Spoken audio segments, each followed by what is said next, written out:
Harappan Civilization Part 1. Question: what do you understand by Harappan civilization? Describe the main features of this civilization. What were the main causes of the decline of Harappan civilization? Harappa सभ्यता एक bronze age civilisation थी। इसे 3 नामों से जाना जाता है: Harappan civilization, Indus valley civilization and pre Aryan urban civilization. Harappa सभ्यता इसलिए कहा जाता है क्योंकि इस सभ्यता के विषय में सबसे पहले हड़प्पा नामक आर्कियोलॉजिकल साइट पर ही सबसे पहले उत्खनन हुआ और हड़प्पा नामक स्थान से ही इस सभ्यता का पता सर्वप्रथम चला। इसके अलावा इंडस वैली सिविलाइजेशन इसलिए कहा जाता है क्योंकि इस सभ्यता के आरंभ में जो अवशेष मिले थे वो सभी के सभी इंडस वैली क्षेत्र में थे। इस कारण से इसका नाम इंडस वैली सिविलाइजेशन कहा गया और यह माना जाता है कि यह सिविलाइजेशन आर्य सिविलाइजेशन से पहले की थी। इस कारण इस सिविलाइजेशन को प्री आर्यन अर्बन सिविलाइजेशन भी कहा जाता है। आधुनिक काल में इस सभ्यता से संबंधित अवशेष अनेक क्षेत्रों में मिल चुके हैं और ये क्षेत्र न केवल पाकिस्तान के विभिन्न भागों में हैं अपितु भारत के विस्तृत भूभाग में इस सभ्यता के अवशेष मिले हैं। इस कारण आधुनिक काल में इस सभ्यता को मुख्य रूप से हड़प्पा सभ्यता के नाम से जाना जाता है। इस सभ्यता के विषय में हमें जो जानकारी मिलती है वो केवल पुरातात्विक स्रोतों से ही मिलती है, यानी कि आर्कियोलॉजिकल सोर्सेस से ही मिलती है, क्योंकि इसकी लिपि अभी तक पढ़ी नहीं जा सकी है। जो स्क्रिप्ट है वो अभी तक आइडेंटिफाई नहीं हो पाई है। इस सभ्यता का जो समय था उस विषय में अनेक विद्वानों ने अपने अलग अलग विचार दिए हैं।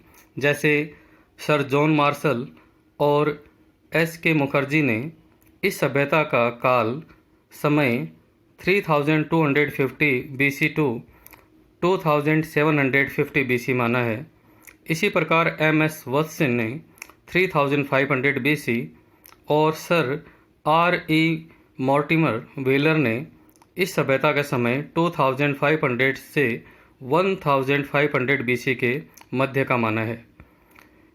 कार्बन 14 डेटिंग के अनुसार इस सभ्यता का समय लगभग 2300 BC टू 1750 BC मिलता है।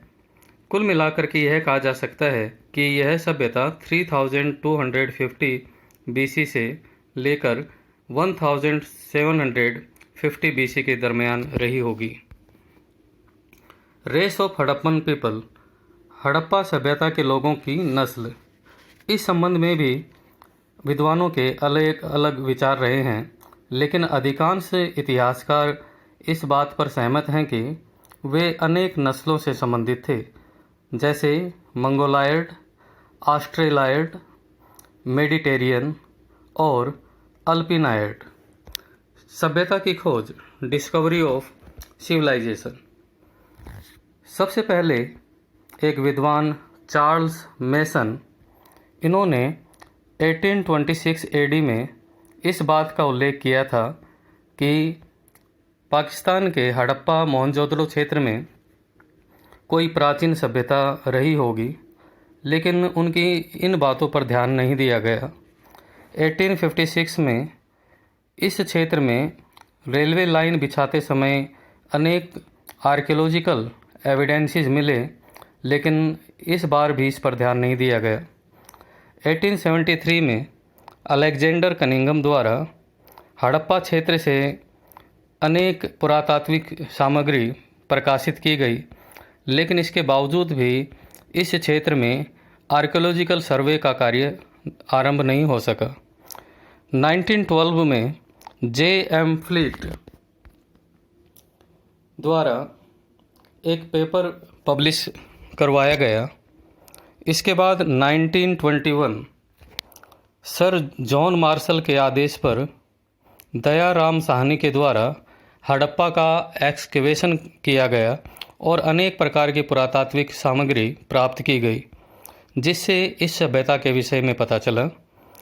इसके बाद 1922 आर.डी. बनर्जी द्वारा मोहनजोदड़ो नामक पूरा स्थल आर्कियोलॉजिकल साइट का उत्खनन किया गया और उसके पश्चात क्रमशः अनेक स्थान खोजे गए जो इस सभ्यता से संबंधित थे।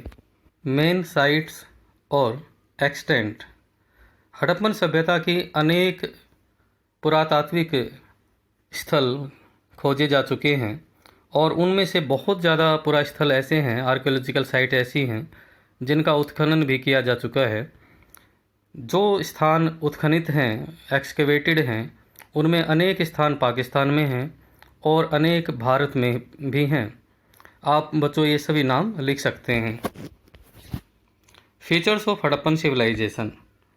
Number 1, town planning. हड़प्पा सभ्यता के जो नगर थे वो 2 भागों में बटे होते थे। नगर का छोटा हिस्सा ऊंचे स्थान पर, ऊंचे टीले पर बना होता था जो फोर्टिफिकेशन वाल से घिरा होता था। उसके चारों तरफ उसकी सुरक्षा के लिए दीवारें बनाई गई थी। इसमें मुख्य रूप से प्रशासनिक जो लोग थे, रिच पर्सन्स थे, वही निवास करते थे और जो दूसरा हिस्सा हुआ करता था वो समतल क्षेत्र में हुआ करता था। वो अपेक्षाकृत बड़ा भाग हुआ करता था नगर का और इस क्षेत्र में साधारण लोग निवास करते थे। Point number 2, roads and street. सड़कें 13 से 33 फीट तक चौड़ी होती थी और गलियां 9 से 18 फीट तक चौड़ी हुआ करती थी। ये सभी सड़कें और गलियां एक दूसरे को समकोण पर काटती थी, यानी कि आज के समय के जो सेक्टर हैं, इस प्रकार से टाउन प्लानिंग वहाँ पर की गई थी। Number 3 point, draining system. Harappa सभ्यता के सबसे प्रमुख विशेषता यह थी कि वहाँ की ड्रेनिंग जो सिस्टम था वो काफ़ी उच्च कोटि का था। सभी गलियां और सड़कों के किनारे नालियां बनी होती थी और वो लगभग ढकी होती थी। नालियां 1 से 2 फीट तक गहरी हुआ करती थी और 9 से 12 इंच तक चौड़ी हुआ करती थी। Residential houses. अनेक मकान मिले हैं जो बड़े और छोटे हुआ करते थे और प्रमुख रूप से उनकी विशेषता यह थी कि मकानों के दरवाजे मेन गलियों की ओर न खुलकर अपोजिट साइड खुला करते थे। एक मकान में 2, 3, 4 अथवा 6 तक कमरे हुआ करते थे। साथ में किचन, टॉयलेट, बाथरूम इत्यादि भी बनाए गए थे। ये उस वक्त की प्रमुख विशेषताएं थी। Number 5 point, other buildings. इसके अलावा अनेक लार्ज बिल्डिंग्स भी मिली हैं जो विशेषकर हड़प्पा में, मोहनजोदड़ो में, राखीगढ़ी इत्यादि में मिली हैं और वो संभवतः पब्लिक प्लेस रहे होंगे अथवा एडमिनिस्ट्रेटिव बिल्डिंग्स रही होंगी, जिनमें से मोहनजोदड़ो में मिला हुआ स्विमिंग पूल काफ़ी प्रसिद्ध है। Social life of Harappan civilization. Number 1 point, social classification. जो समाज था वो 3 भागों में विभाजित था, अपर क्लास, मिडिल क्लास और लोअर क्लास। Number 2 family. तो अनुमान लगाए गए हैं उसके अनुसार संभवतः यहाँ पर मैट्रिआर्कल फैमिली थी, अर्थात मातृशतात्मक परिवार था। इसका अर्थ है परिवार में जो वृद्ध स्त्री हुआ करती थी वही परिवार की मुखिया मानी जाती थी। इसके अलावा जॉइंट फैमिली थी। इस प्रकार के एविडेंसेस हमें मिलते हैं। Position of women. मातृशतात्मक परिवार था, इस कारण हम कह सकते हैं कि स्त्रियों की दशा काफ़ी अच्छी थी और रिस्पेक्टफुल थी। Number 4 point, food. Veg, non veg, grain, vegetables, fruit, milk product इत्यादि का ये लोग यूज़ किया करते थे। Number 5 dress and ornament. Cotton, woollen, many types of ornaments made by bronze, gold, silver, copper इत्यादि के स्त्री और पुरुष सभी इसका प्रयोग करते थे। अम्यूजमेंट। आर्कियोलॉजिकल रिमेन से पता चलता है कि ये लोग म्यूजिक, डांस, हंटिंग इत्यादि किया करते थे, फिशिंग किया करते थे, एनिमल फाइटिंग्स किया करते थे। बहुत से टॉयज़ मिले हैं वो प्रयोग किया करते थे, और संभवतः ये लोग चेस, आधुनिक जो चेस है इस प्रकार का खेल, और दूसरा एक प्राचीनतम खेल चौपड़ इत्यादि भी खेलते रहे होंगे। Disposal of the dead. मृतक संस्कार के लिए 3 प्रकार की विधियां प्रचलन में थी। नंबर 1 पार्शियल बरियल, इसका अर्थ है आंशिक समाधिकरण। वे लोग शव को खुले में छोड़ देते थे और बची हुई हड्डियों को दफना देते थे। दूसरा नंबर 2 बरियल, समाधिकरण, अर्थात पूरे के पूरे शव को दफना देते थे। नंबर 3 क्रीमेशन, शव को जलाना। इसके अलावा शव को वो जला भी देते थे। शव को दफनाते समय विभिन्न प्रकार के ऑर्नामेंट्स, पोट्री और डेली यूजेस की जो सामान है, और ये सभी के सभी शव के साथ वो लोग रख देते थे। प्रश्न का शेष भाग हम नेक्स्ट लेक्चर में करेंगे। Thank you.